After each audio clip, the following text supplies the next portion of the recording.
반갑습니다. 형님들 안녕하세요. 오늘도 제 숲TV 생방송 와주셔서 감사드리고, 생방송 보시는 형님들은 추천과 즐겨찾기, 이따 유튜브로 보시게 될 분들도 구독과 좋아요 한 번씩 눌러주시면 감사하겠습니다. 오늘도 이제 해외 축구는 EPL이 없어서 세리에랑 라리가 그리고 아프리카 네이션스컵 이렇게 좀 준비를 해봤는데, 또 영상 올려놓은 거 있으니 봐주시면 감사하겠습니다. 오늘 좀 강팀들이 많이 없고 좀 약팀들이 많지만 뭐 그런 팀들에서 좀 보이는 것들 찾아놓은 거 하나 있었고요. 첫 경기는 클리블랜드 대 미네소타 경기입니다. 얘네들 바로 이제 리매치예요. 직전 경기 때는 이제 미네소타가 홈이었다가 오늘은 서로 간에 홈이랑 원정 바꿔서 붙는 건데, 근데 전 경기는 페이스가 104.5가 찍히면서 좀 나름대로 빠른 경기였었고 점수도 많이 났습니다. 253점이 났네요. 그때도 한 240점 언저리 기준점이었던 것 같은데, 사실 그날도 제가 오바를 보긴 했었어요. 근데 조합에는 못 데려갔고, 뭐 경기 양상으로는 이제 클리블랜드 라인업이 참 기괴했습니다. 오늘은 제가 여기다 메릴이라고 적어놓긴 했는데, 그날 이제 갈란드 미첼에다가 크포주를 썼거든요. 그러니까 이 3가드 라인업이고 셋 다 이제 190이 안 되는 애들이에요. 미첼 같은 애들은 운동 능력 좋다 이렇게 얘기할 수 있지만은,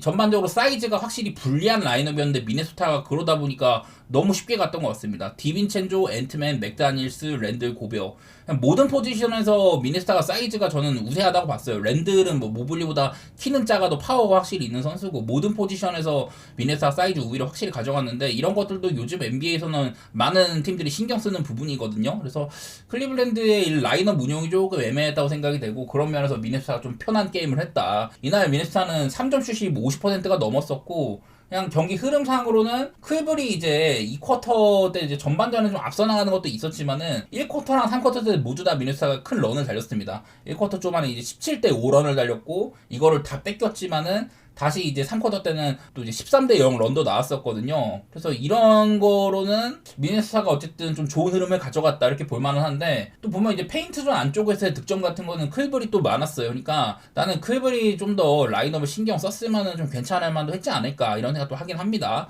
벤치 구간에서 42대 19로 클리블랜드가 물론 이제 벤치 자원들이 더 많기도 하고 쓸 수 있는 일도 많고, 그래가지고 아마 이제 2쿼터 이쯤에 좀 많이 좀 벌렸던 것 같긴 한데, 진짜 뭐 큰 점수 차로 벌린 건 아니었고, 클리블랜드의 판단이 좀 이상했다고 생각이 되더라고요. 이날은 그냥 미네소타가 3점이 대단히 잘 터진 것도 있지만은, 어떻게 보면 좀 터질만한 이런 좀 클리블랜드의 좀 수비 사이즈 이런 게 문제가 있었다고 보는데, 그래서 내일은 어떻게 될지 모르겠지만 일단 클리블랜드가 저는 크포즈를 쓰면 안 된다고 보긴 하거든요. 뭐 그날 많이 쓴 건 아니에요. 한 14분 15분 정도 썼는데, 뭐 메릴도 사실 벤치에서 3점 같은 거 굉장히 잘 터졌고, 아마 크포즈를 쓰는 일은 저는 없을 거라고 보기는 합니다. 벤치 구간에서 확연하게 밀린 거 이런 거는 리스크가 있긴 한데, 이날 맥다니엘스도 굉장히 좋았었고 앤트맨, 랜들 전부 다 잘할 수 있는 구성이었던 것 같습니다. 디빈첸조가 그날 좀 이제 기복이 좀 심하긴 했는데, 얼추 기록으로는 나쁘지 않았던 편이기도 하고, 저는 바보가 아니면은 사실 크포주를 선발로 쓰는 라인업, 시간을 많이 주는 라인업을 쓰면 안 된다고 보거든요. 딱 이제 크포주가 많이 기용이 됐던 1쿼터 3쿼터 그때 이제 미네소타가 많은 이런 런을 달렸기 때문에 명확하게 보였던 부분이고, 뭐 미네소타는 저는 요즘에 계속해서 분위기가 좋다고 생각이 돼요. 아마 최근에 16경기인가 11승 5패가 달리고 있고 막 그럴 텐데, 저 일단 미네소타가 분위기 자체는 클브보다는 좋다고 보이고, 내일 이제 앤트맨이나 랜들이 퀘셔너블이 달려있기 때문에, 근데 이 친구들이 딱히 뭐 지난번 경기 때 어떤 뭐 부상이 있다던가 그러지는 않았습니다. 일단은 미네소타가 원정이더라도 프렌을 받는 거는 저는 기분은 좋아 보여요. 또 이제 미네소타는 원정으로 갔을 때 득점이나 실점 합해가지고 총 16.3점이나 더 나는 부분이 있습니다. 그래도 뭐 클리블랜드 정도면 느릿느릿한 팀은 아니고, 여기 있는 것처럼 요즘 공격은 괜찮게 되는데 수비가 딱히 좋지가 않다. 클리블랜드가 이렇게 3점 수비가 안 좋은 거, 이런 것들도 지난번에 미네소타가 3점이 뭐 50% 이상 터졌던 거, 그런 거랑도 무관하지 않을 거라고 보이는데, 여기 있는 것처럼 미네소타는 요즘 뭐 점수가 좀 많이 난 것도 보이고 야투의 감도 좋다. 미네소타의 3.5 프렌이나 오바 이렇게 보도록 하겠습니다. 방향성 자체는 그렇게 보도록 할게요. 다음은 인디애나 대 마이애미 경기입니다. 일단 직전 경기 때 마이애미 경기가 취소가 돼가지고 마이애미가 거의 휴식일이 한 3, 4일가량 있는 편이에요. 그전에는 히로도 갓 복귀를 했고 하케즈도 나올지 말지 이런 게 있었는데, 사실 그 경기 하케즈가 출전한다고 했었고, 오늘도 이제 무리 없이 휴식을 추가적으로 바꿔 뛸 수 있는 상황이라서 컨디션 자체는 조금 더 좋을 만도 한 것 같습니다. 올 시즌에 이제 맞대결이 한번 있었는데 그때는 점수가 굉장히 많이 났었어요. 비교적 최근인데 마이애미는 템포가 좀 느려졌다가 다시 살아나던 시기고, 인디애나는 이 시기에 이제 좀 야투가 올라오던 시기입니다. 저는 요즘 계속해서 인디애나가 14연패를 받고 있어도 슬금슬금 좀 이길 때가 된 것 같다 이런 얘기를 쭉 해왔었는데 야투가 많이 살아났던 게 있었거든요. 요즘에는 3점이 대단히 잘 터진다고 하지만은 대체로 페이스는 빠른 편이다. 마이애미는 여기 있는 것처럼 요즘 뭐 3점 감도 좋고 2점 슛이 조금 모자라지만 득점 자체는 잘 뽑고 있는 편입니다. 페이스도 빠르고 여기다 뭐 수비는 딱히 좋지가 않다 뭐 이런 것도 있는데 지난번 맞대결 때 총 거의 뭐 한 258점이 터졌었네요. 마이애미가 아주 뭐 잘 터졌던 날이기도 하고 그냥 이날은 페이스 자체가 굉장히 빨랐어요. 페이스가 109였었는데 3점 같은 것들은 인디애나는 뭐 31.6% 마이애미는 38.7% 마이애미 야투 시도가 107이나 됐던 거 되게 맹렬하게 공격을 했다는 뜻입니다. 자유투도 잘 들어갔고 오펜 리바도 잘 땄다. 대체로는 마이애미가 좀 편한 게임을 했다고 보이는데 이날은 또 인디애나의 턴오버가 26개나 됐거든요. 이거는 아주 비정상적인 수치이기도 합니다. 그만큼 인디애나가 공격권을 많이 잃었다. 그럼에도 93번에 야투 시도를 했던 것들 이런 거는 그냥 빠른 페이스로 주고받았다는 소리가 되는 거예요. 그냥 그런 것들을 따졌을 때 일단 237이라는 기준점은 요즘 인디애나 일단 빠르고 공격도 나름대로 되고 있고 그 전보다는 마이애미는 늘 빠른 팀이죠. 얘네들이 페이스가 사실 이제 100 미만으로 떨어졌던 시기가 있었는데 최근에는 다시 또한 대여섯 경기 구간은 리그 전체에서 페이스가 가장 빠른 편입니다. 원래도 빨랐었고 그런 것들을 고려했을 때는 저는 뭐 오바 같은 것들은 보고 싶고요. 어쨌든 뭐 마이애미가 풀멤버다. 인디애나가 지금 또 이제 메서린이 부상이고 네마드가 퀘스천어블. 지난번 경기 때도 네마드가 안 나가고 퀸튼 잭슨을 쓰고 막 그랬었는데 뭐 그런 거는 인디애나 리스크가 좀 있기는 해요. 그런 부분에서 인디애나 요즘 좀 좋은 모습을 보여주고 있다고 하지만은 안 좋은 수비는 지울 수가 없는 것들. 저는 마이애미 사이드나 오바 이렇게 보도록 하겠습니다. 7.5는 사실 마이애미가 휴식을 받았다고 쳐도 조금 애매한 부분이 있지만은 인디애나 또 올라온 것도 있었고 걱정은 되지만 화력전 양상에서는 지난번에도 보여준 것처럼 마이애미가 턴오버 유발 같은 거 인디애나 이런 불안한 앞선 이걸 좀 공략할 수도 있다고도 생각이 되긴 하네요. 그 다음 디트 대 클파입니다. 원래 맞대결상으로는 클리퍼스가 디트로이트한테 매우 강했었어요. 근데 올 시즌 때는 아무래도 부상자도 여럿 있고 이러다 보니 이대로 흐를지는 모르겠지만 맞대결상으로 12대 1의 우세를 가져가고 있습니다. 올 시즌 한번 경기를 했을 때도 비교적 최근 클리퍼스가 한창 좋은 구간일 때 이때 홈에서 또 승리한 적이 있었는데 오늘은 원정으로 가는 거예요. 그리고 오늘 클리퍼스는 이제 일정상으로 좀 어렵기도 합니다. 얘네들이 8일 동안 5경기 그리고 짧게는 6경기 동안 뭐 4경기, 8일 동안 3경기 뭐 이런 식으로 해야 되고 전부 다 원정이거든요. 뉴욕, 브루클린, 디트로이트. 뭐 이동 거리가 사실 멀지는 않긴 하지만은 어쨌든 리그에서 가장 나이 많은 팀이 원정 백투백을 하는 셈이다. 그리고 카와이가 저번 경기 때 부상당했다가 어제는 또 뛰긴 했었잖아요. 근데 지금 나오는 뉴스 상으로는 카와이가 이제 또 백투백일 때 토요일 날 경기 이제 디트로이트 상대로 하는 이제 백투백 게임 때 뛸 수 있을지를 좀 살펴야 된다 이런 얘기가 구체적으로 나오고 있는 중이라서 아무래도 카와이는 늘 이제 인저리 프론이기도 하고 요즘에 이제 좀 잘하고 있는 기간 동안 많이 나왔잖아요. 근데 저번 경기 때 부상 당하고 어제 뛰었는데 바로 이제 내일 또 뛸 거냐 이런 부분은 카와이도 저는 약간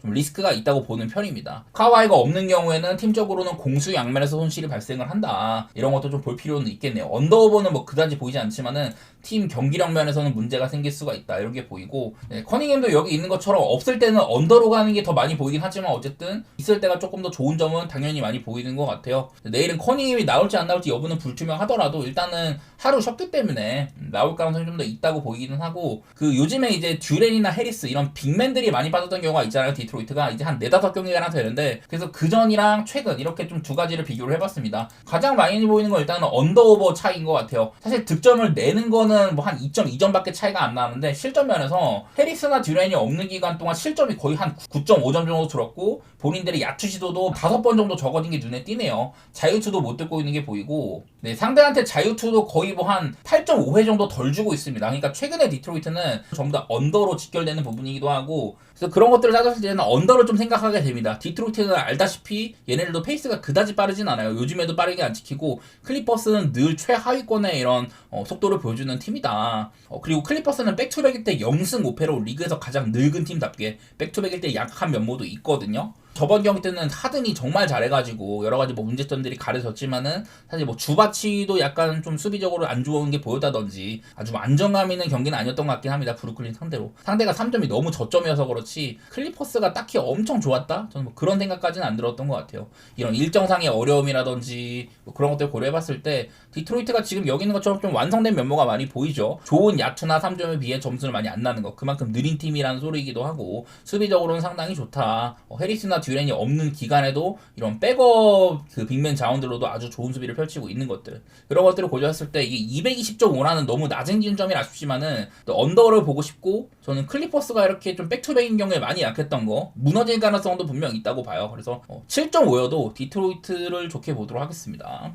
자, 그 다음은 시카고 대 댈러스 경기입니다. 시카고 아까 직전 경기 마이애미랑 원래 일정이 있었는데 그날 이제 구단에 좀 결빙 같은 게 발생을 해서 구장이 이제 그 NHL 하키팀이랑 같이 쓰다 보니까 그 코트 위에 막 물이 차오르고 이래가지고 경기가 아예 좀 연기가 됐던 경우가 있었어요. 그러다 보니까 좀 일정상으로는 좀 휴식을 받았던 이런 게 있긴 한데, 어쨌든 뭐 백투백을 피한 셈이고 뭐 그런 거는 이득이 됐지만은 여전히 또 아직까지 뭐 기디가 돌아오지 못한다든지 이런 게 있어서 요즘 시카고의 공격력이 정말 좋지가 않습니다. 이건 좀 더 지켜봐야 되긴 한데, 어쨌든 최근의 모습으로는 좋지 않은 게 명확하게 보이고 있는 것 같아요. 제가 시카고가 조금 좋았던 기간, 한 6경기 동안 5승 1패한 기간에는 어쨌든 이제 기디가 정상적으로 뛰고 좋아졌었고, 또 이제 벤치 자원들도 전부 다 좀 가동이 되는 시카고다운 농구를 할 수 있는 시점이라고 했는데, 그런 것들이 조금 더 좀 좋지가 않았었고요.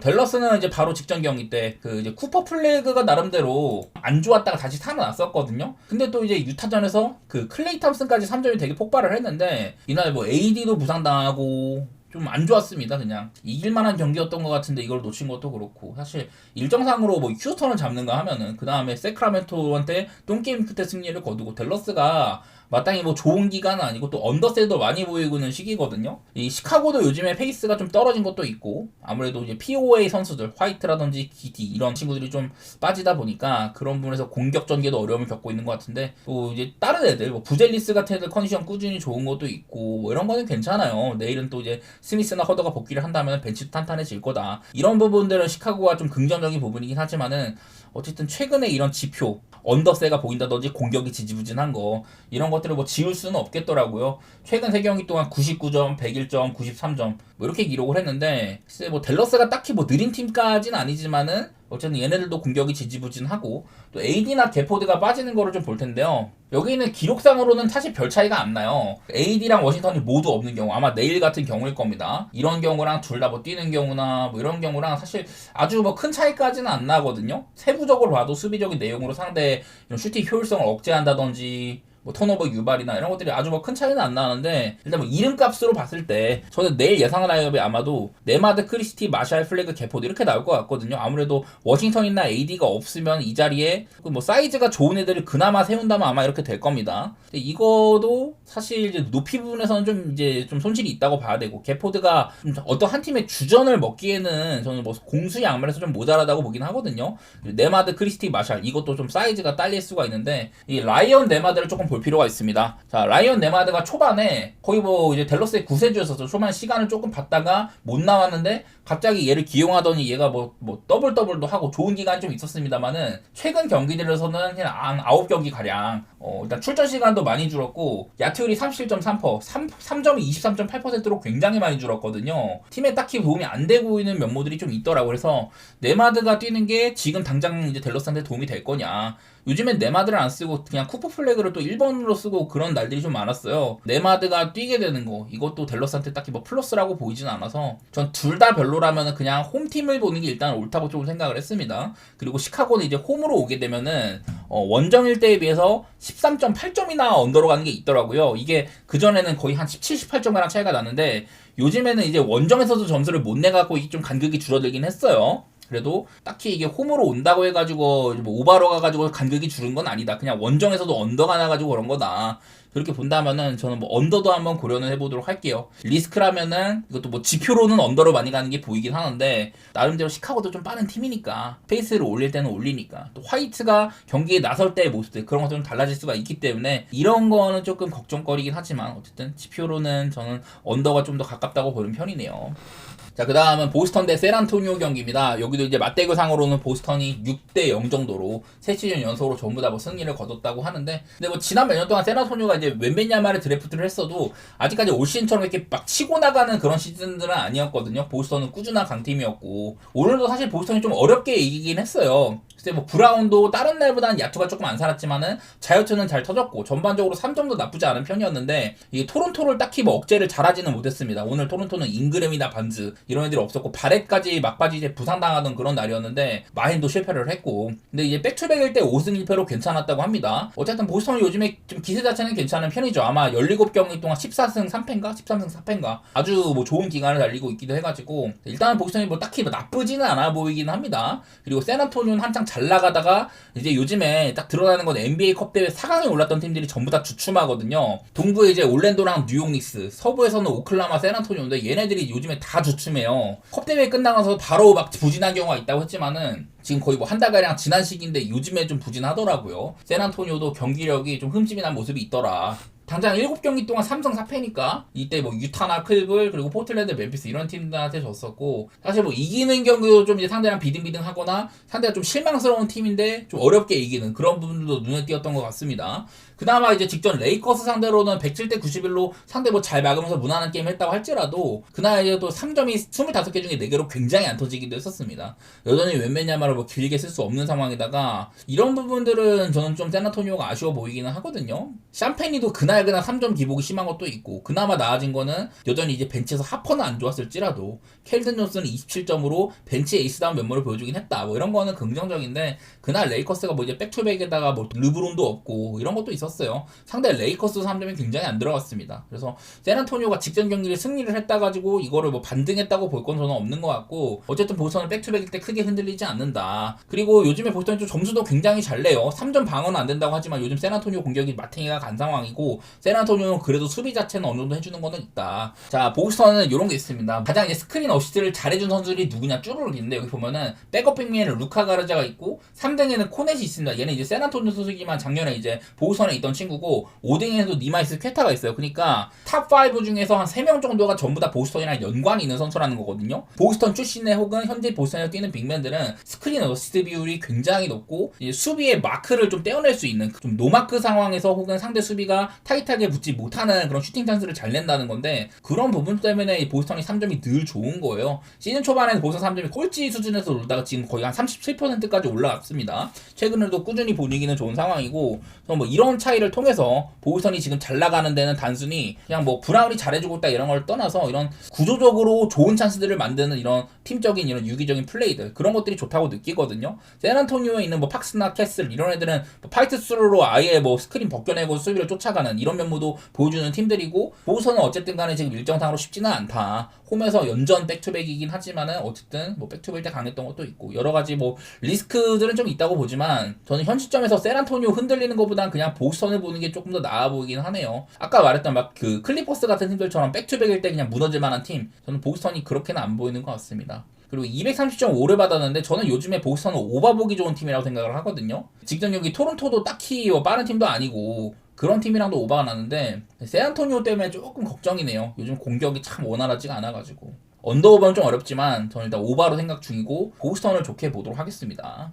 자, 그리고 마지막으로 유타 대 샬럿 경기입니다. 유타가 이제 홈 경기인데 오늘 이제 마카넨이 빠진다고 하더라고요. 그리고 너키치까지 퀘셔널이어서 오늘도 이 빅맨 2명이 모두 다 빠질 수도 있는 상황이에요. 이런 경우에는 유타가 경기력이 딱히 좋지가 않았는데 일단 너키치가 나올지 말지는 봐야 되고 마카넨은 이게 의외로 저는 뭐 그렇게까지 생각 안 했습니다만은 마카넨이 있을 때와 없을 때 차이가 매우 심하다. 13.7점이나 난다고 하는데 마카넨의 뭐 공격보다도 오히려 수비에서의 공백이 많이 보인다고 하더라고요. 저는 아직도 이거를 잘 이해를 못하겠지만은 어쨌든 뭐 수치적으로는 그렇다고 하고 요즘에 마카넨은 분위기가 좋은 편입니다. 최근에 마카넨이 이제 7경기 동안 평균 38분으로 굉장히 많이 뛰면서 야투율이 52.5%, 3점 44.7%에다가 뭐 자유투는 늘 좋은 선수고 경기당 평균 28점을 꼽고 있는데 이 친구가 빠져요. 그냥 유타의 원투펀치가 빠지는 셈입니다. 지난번 경기도 마카넨이 33점으로 특히 좋았고 이날은 이제 3점은 말을 안 들었지만은 2점 야투가 총 이제 18개 중에서 12개나 넣었어요. 그러니까 아주 좀 잘한 편입니다. 댈러스를 상대로 5R 라인업을 꺼내면서 전부 다 3점을 던질 수 있는 구성에서 그럼 이제 댈러스의 이 수비수들이 외곽으로 빠지게 될 텐데 그런 상황에서 이제 댈러스의 인사이드를 공략을 잘했단 말이죠. 마카넨이. 그래서 그날은 키온테 조지가 다른 날보다 뭐 슈팅 시도도 적었고 점수는 좀 모자랐지만 마카넨이 아주 잘한 날이었는데 그런 마카넨이 빠지는 거 이것도 구조적으로는 유타가 좀 아쉬움이 있을 만한 것 같습니다. 그리고 샬럿은 요즘 보이는 거는 그냥 좀 언더팀으로 간 것 같다. 일단은 페이스 자체가 굉장히 낮게 찍히는 것도 있습니다. 한 24, 5등 정도에 놀고 있거든요. 직전 경기 이제 인디애나 지긴 했지만은 초반에 인디애나 사실 한 14대 0 정도로 많이 앞서 나가는데 어쨌든 그거를 뭐 뒤집어내기도 하고 긍정적인 부분도 봤던 것 같아요. 라멜로가 이제 백투백이라서 벤치에서 스타트를 했는데 그냥 라멜로는 되게 잘했습니다. 33점이나 넣었고 사실 이제 전반에 비해서 후반전은 아쉬웠고 클러치 때도 라멜로가 역할을 제대로 못했고 크니플도 뭐 다른 날보다 좀 별로였다든지 브랜드 밀러도 퇴장당하고 여러 가지 뭐 악재가 있었는데 그래갖고 인디애나한테 지긴 했지만 어쨌든 맹렬한 인디애나를 언더로 묶었다는 거 그런 거는 긍정적으로 봤네요. 본인들이 의도하는 농구를 하고 있다. 그래서 이게 유타가 홈으로 올 때는 또 원정보다도 점수가 대단히 잘 나잖아요. 이런 거는 리스크긴 한데 언더로 생각하고 있긴 하거든요. 사실 유타가 홈일 때는 언더 보는 건 좀 무모하긴 한데 이 경기는 어려워서 승패보다는 그냥 언더가 좀 더 나은 것 같긴 합니다. 승패는 좀 모르겠고 그냥 언더만 보도록 하겠습니다.